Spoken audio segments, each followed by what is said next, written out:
Olá! Hoje eu converso com a ginecologista, obstetra e especialista em reprodução humana, doutora Carla Iaconelli. Ela vai falar com a gente sobre saúde feminina e dificuldade para engravidar, mas também sobre a solução através da medicina reprodutiva. Tudo bem, doutora? Oi, Luciana, tudo bem? Muito obrigada pelo convite. Eu é que agradeço você ter aceito o convite, né? Uma sumidade aí na reprodução humana para estar passando bastante informação importante aqui para gente. Ah, sim, eu amo falar sobre isso. Vamos conversar bastante sobre reprodução. Eu vou pedir só uma licencinha, doutora, para chamar o patrocinador e a gente já volta a conversar, tá bom? Tá. Cuidar de você mesma não é luxo, é necessidade. O Salão Ivan Marques tem uma equipe qualificada e experiente, que sabe tudo sobre beleza feminina e usa os melhores produtos do mercado, além de fazer um diagnóstico de cada cabelo para a escolha do melhor tratamento. Ivan Marques é especialista em mechas, coloração, o que inclui criação e correção e cortes, e tem ajudado as mulheres a se sentirem mais confiantes e a terem o cabelo dos sonhos.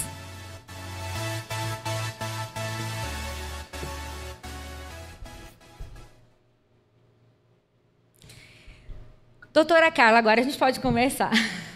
Vamos.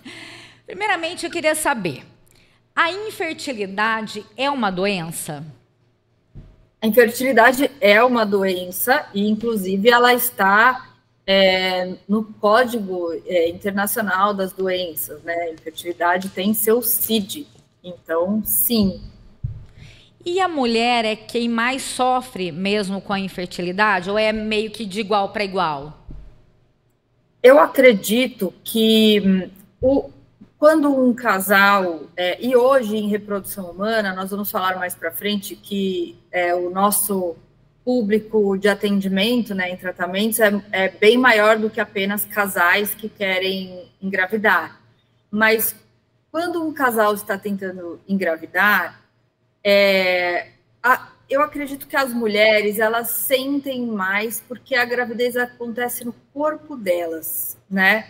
Mas, e porque o ciclo menstrual acontece com as mulheres, o primeiro aviso de que a gravidez não aconteceu é para a mulher, então a mulher tem os sintomas de TPM, a mulher sente a menstruação, ela vê a menstruação e ela sente no próprio corpo. Então, sim, para a mulher eu acredito que seja mais intenso do que para o homem, mas não que o homem também não sinta e não sofra a infertilidade, que é uma doença, né? Então, a mulher, ela sente mais isso dentro de si, do seu próprio corpo.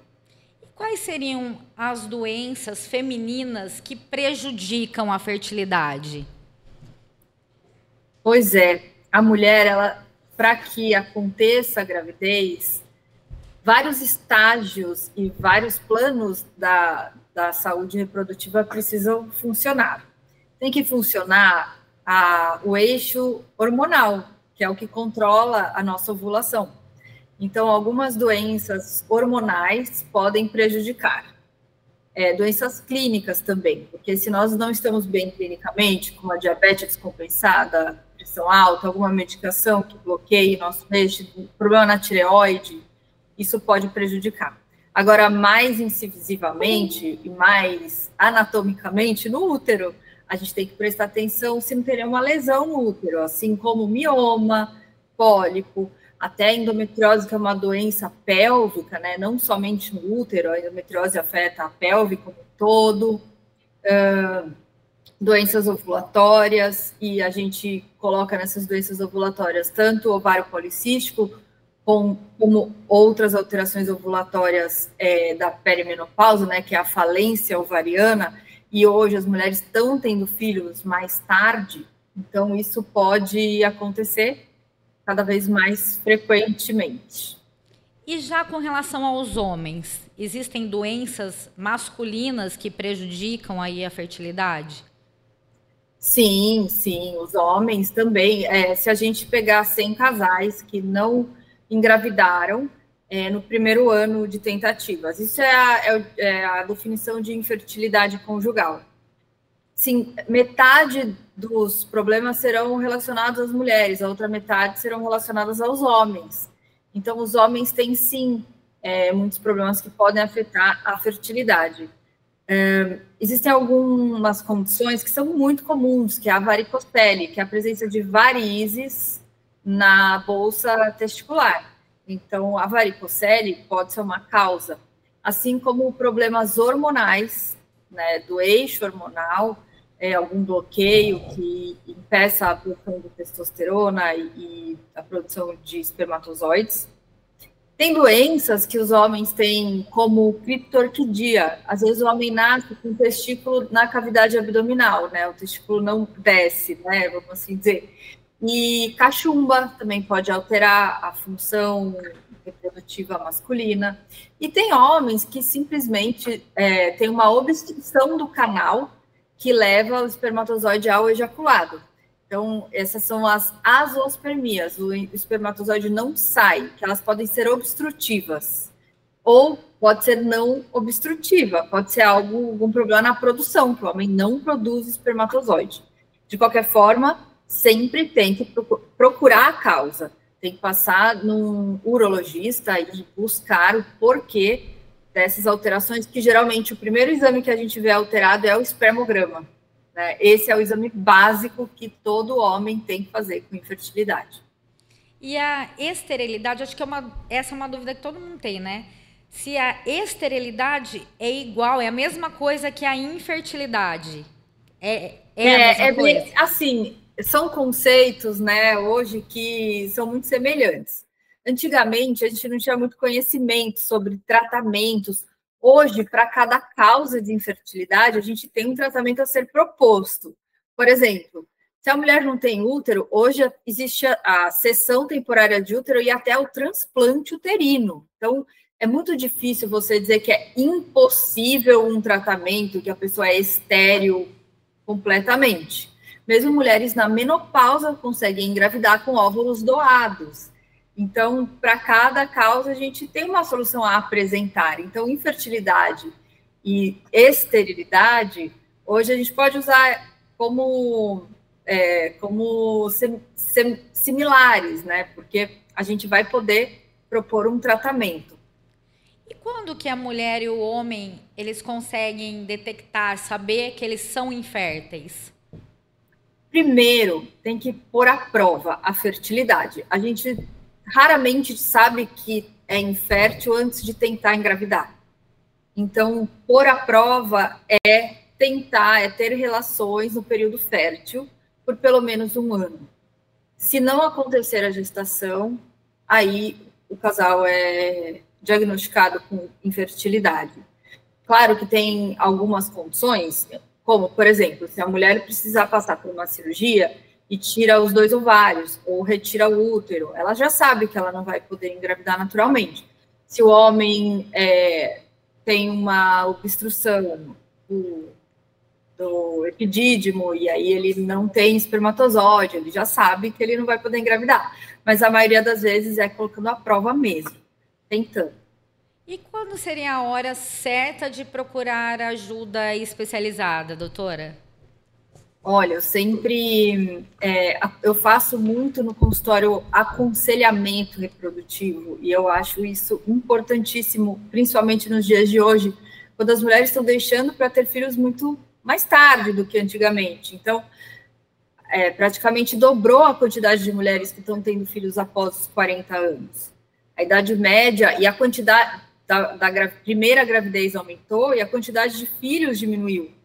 Então, a infertilidade se tornou como uma epidemia dos tempos modernos. O meu conselho é que, mesmo você não estando em um relacionamento, mesmo estando solteira, e se você pensa em ter filhos, passe numa consulta com um especialista em reprodução humana para ter esse aconselhamento. Hoje a gente pode congelar óvulos, e quanto antes a gente congelar óvulos, melhor vai ser o congelamento e o resultado depois. Quanto antes a gente agir, melhor, preventivamente. mas a gente precisa procurar ajuda, sim, quando você decide tentar engravidar, para ver se está tudo bem com a sua saúde.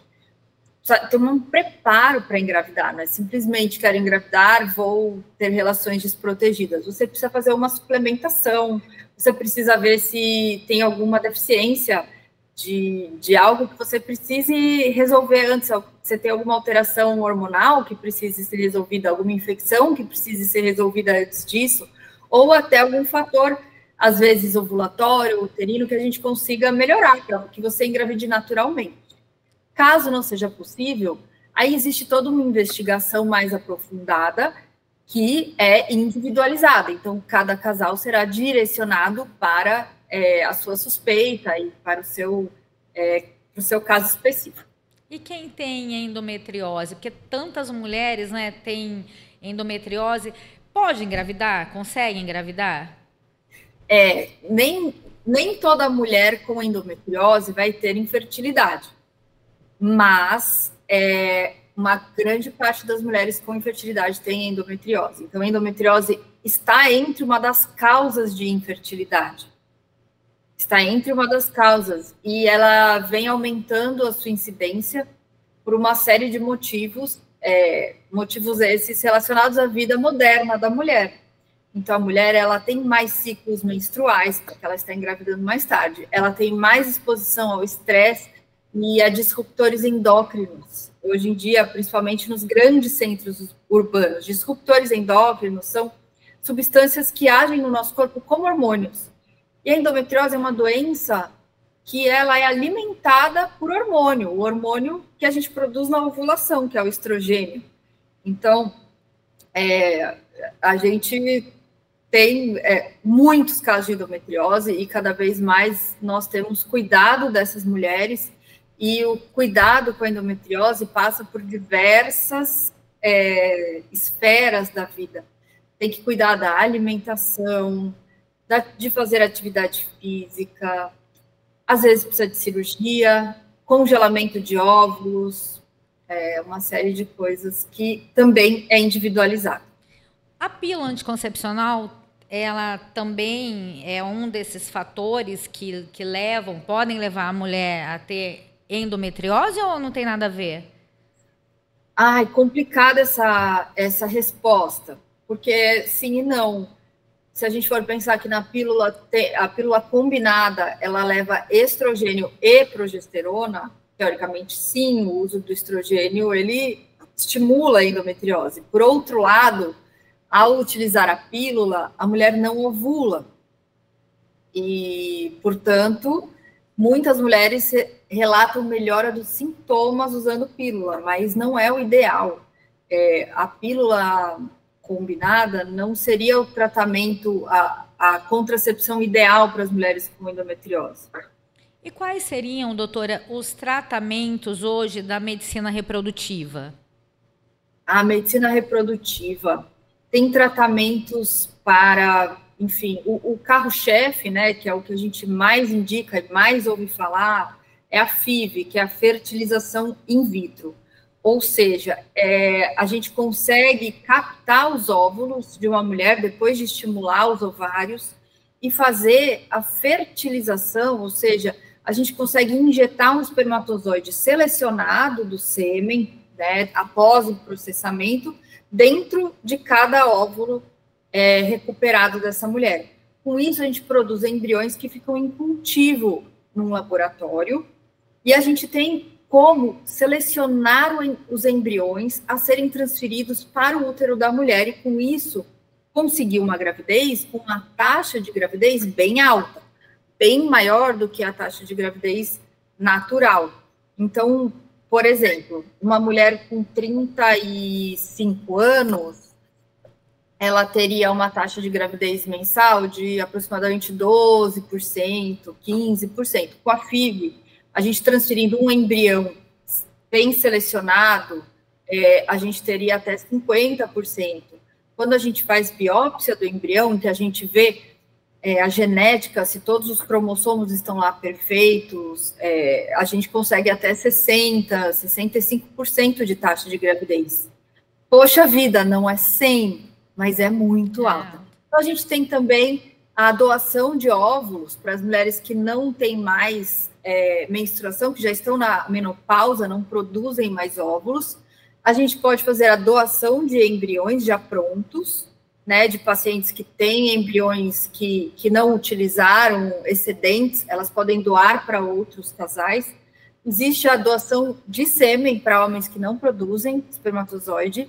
A gente tem a cessão temporária de útero, que é conhecida como barriga de aluguel, que tem suas regras, tem suas normas, que tem que ser feita de forma... Tudo tem norma da Anvisa e do Conselho Federal de Medicina para ser feito. E tem o congelamento de óvulos, que eu acho que é a grande revolução da medicina reprodutiva nos últimos anos, e que é o tratamento que eu amo fazer, porque dá protagonismo para a mulher e faz com que a mulher possa escolher o momento certo para tentar engravidar. Quanto tempo demora um procedimento? Quanto tempo demora? Por exemplo, a fertilização in vitro, quanto tempo ela demora? Se a gente for pensar num caso em que o casal quer fazer a FIV e já transferir no mesmo ciclo, demora o tempo de um ciclo menstrual. Então, ao passo que a mulher ovularia de um óvulo num ciclo menstrual normal, ela faria a punção, mas não de um só óvulo, de mais alguns, né? A depender da reserva ovariana de cada mulher, a gente, em vez de ovular, a gente faz a punção. E a fertilização que aconteceria na trompa acontece no laboratório. Então, a gente já coloca o embrião no útero da mulher nesse mesmo ciclo. Então, ela já engravidaria. É direto, né? Então, demora o tempo de um ciclo menstrual. Os remédios utilizados, eles são utilizados por 11 dias, mais ou menos, que são as injeções. E no primeiro dia de atraso, ela já faz o teste de gravidez para saber se engravidou ou não. Quando a gente quer fazer a biópsia dos embriões, aí é no outro mês, é no mês seguinte. Então, demoraria 60 dias. E os convênios, eles cobrem, doutora? Não, não cobrem. Nenhum convênio cobre. Atualmente, a gente tem a liberação para alguns casos de câncer, quando a mulher precisa congelar os óvulos antes de fazer a quimioterapia. Porque a quimioterapia pode dar infertilidade. Então, a gente faz essa, que chama oncofertilidade, e as mulheres tentam o seu reembolso, né, do tratamento junto aos convênios. E como que a mulher, ela sabe da sua reserva ovariana? Perfeito. A mulher, ela precisa passar em consulta com especialista em reprodução, porque existem técnicas para avaliar a reserva ovariana, e essas técnicas precisam de um preparo. Por exemplo, existe um hormônio que é dosado no sangue, que é o hormônio antimileriano. E ele pode ser dosado em qualquer fase do ciclo, mas tem que ser dosado sem ela estar em uso de anticoncepcional, por exemplo. Tem que estar 2, 3 meses sem usar nenhum método hormonal. Existe a contagem de folículos antrais, que tem que ser feito por um ultrassonografista que esteja habilitado a fazer essa contagem. O ultrassom normal, de rotina, que se faz no laboratório, às vezes, para ver se está tudo bem no check-up, não faz essa contagem. Então, a gente tem que fazer essa contagem, idealmente no início do ciclo, e aí com isso e mais a anamnese, exame físico, a gente junta tudo e consegue dar para a mulher uma perspectiva de como está a reserva ovariana dela. E a mulher, por exemplo, que ela teve uma menopausa precoce, tá? Ela começou aí com todos os sintomas da menopausa precocemente, ela teve a menopausa precoce. Ela pode engravidar? Ela consegue engravidar? Ela consegue realizar esse sonho de ser mãe? Ela consegue. O que é importante, como eu falei, sempre, se uma mulher tem o sonho de ser mãe, às vezes esse sonho, ele aparece muito tardiamente. Às vezes ele já nasce com a gente, às vezes desde da adolescência, a mulher já sabe que quer ser mãe. Mas mesmo que você não saiba se você quer ou não quer, você esteja na dúvida, você tem que avaliar a sua reserva na faixa dos 30 anos. Por quê? Uma a cada 1.000 mulheres entra na menopausa com 30 anos. Uma a cada 1.000. Então, é importante, né, você se preparar para isso. Caso você tenha histórico familiar de menopausa precoce, você tem que se preparar para congelar óvulos, né, antes de entrar na menopausa. E se não congelou óvulos, você pode ser mãe com óvulos doados de uma outra paciente, que cumpra as regras de doação de óvulos, você tem uma chance altíssima de engravidar. E como é feita essa ovodoação? É o seguinte, para doar óvulos, a mulher precisa passar por todo o processo de estímulo ovariano. E no Brasil é proibido trocas comerciais, né? Porque existe uma lei de células, órgãos e tecidos, que é a mesma que vale tanto para doação de rim, coração, vale também para sangue e óvulo, que é uma célula, e espermatozoide também. Então é muito difícil, mas tem as pacientes que voluntariamente vão doar óvulos. E existe. Mas existe também as pacientes que doam óvulos, mas que estão em tratamento. Então, como que essa é a doação compartilhada? A mulher está em tratamento, e aí a receptora ajuda essa doadora com os custos do tratamento dela, porque a medicação que ela está usando vai servir também para produzir os óvulos da receptora. Existe as pacientes que vão fazer o tratamento e não tem nenhuma receptora já para receber, ela não tem os custos reduzidos, mas ela doa por livre e espontânea vontade. Olha, eu vou ter 20 óvulos, eu quero doar 5. Eu quero doar meus óvulos. E doa, né? Também tem esse tipo de paciente. E a lei no Brasil prevê o anonimato, então a doadora e a receptora não se conhecem. Quem faz a seleção é o médico, é a própria clínica, que faz a seleção para ver desde características físicas, tipo sanguíneo, tudo tem que ser compatível. E existe uma doação que pode ser feita de parente até 4º grau, que seriam tias e primas. Então, por exemplo, se uma mulher tem uma irmã que queira doar óvulo, ou uma prima que queira, prima de 1º grau, ela pode, né? Isso não teria problema. A gente vê, por exemplo, né, falando a respeito de doação, tudo, a gente vê o caso, me veio aqui na cabeça, da Cláudia Raia. A Cláudia Raia, se eu não me engano, ela ficou grávida aí, né, fez, acho que, eu não sei se foi in vitro, não sei qual foi o método que ela usou, mas ela engravidou com 55 anos de idade, se eu não me engano. Não tem contraindicação, doutora? É indicado? Não tem problema nessa faixa etária? Como funciona isso? Eu acho que a palavra indicado, não é indicada. Então, assim, não é que é indicado, é a vida de cada um, a história de vida de cada pessoa. Então, quando o médico e a paciente, né, em comum acordo, e o médico vê que é uma paciente, uma candidata a fazer um tratamento, eu não sei o tratamento que ela fez, de reprodução, e que ela tem uma boa saúde, então, é combinado de que, ok, você faça o tratamento ou tente engravidar e vamos cuidar disso depois. Agora, tem paciente que tem a mesma idade ou até mais jovem que não tem condições de engravidar. Isso é muito individual. Eu não posso dizer que é indicado para todas as mulheres com mais de 50 anos tentarem engravidar. Que queiram, né? Claro. Mas se tiver boa saúde, como ela se cuidou a vida inteira, enfim, aí não teria problema.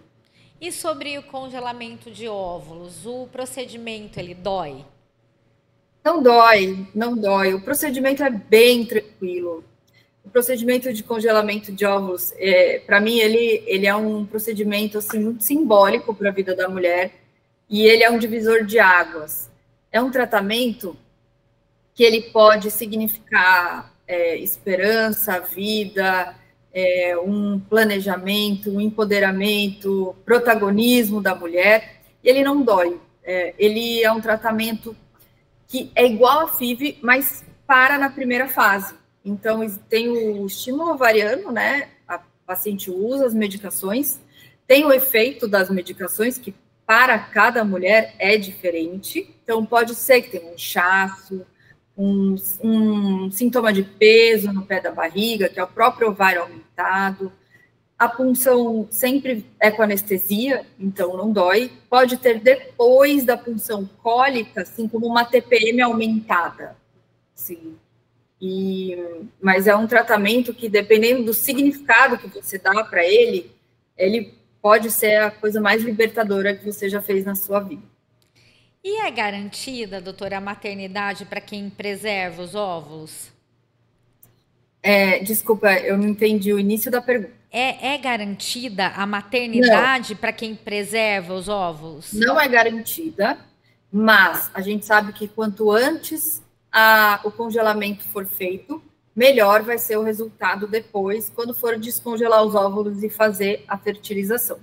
O que a gente faz é que a gente congela, né? Ao congelar o óvulo, a gente congela o potencial reprodutivo daquela mulher naquela idade. Então, o potencial reprodutivo, ninguém tem potencial reprodutivo de 100%, né? O que a gente faz é congelar esse potencial. Não é uma garantia, mas é o que pode ser feito de mais eficaz dentre as alternativas. A mulher na menopausa, a mulher que decide engravidar mais tarde, ou que os óvulos já não têm qualidade, ela vai precisar de óvulos jovens. Mas esses óvulos jovens pode ser dela mesmo, que ela congelou, ou pode ser de uma doadora. E como que funciona, por exemplo, com os casais homoafetivos? Como que entra aí a medicina reprodutiva nesses casos? A medicina reprodutiva entra como um meio de viabilizar uma família, né? Existe também a adoção, né? Que também é um meio de construir uma família, muito legítimo, do coração. E a medicina reprodutiva é outro meio.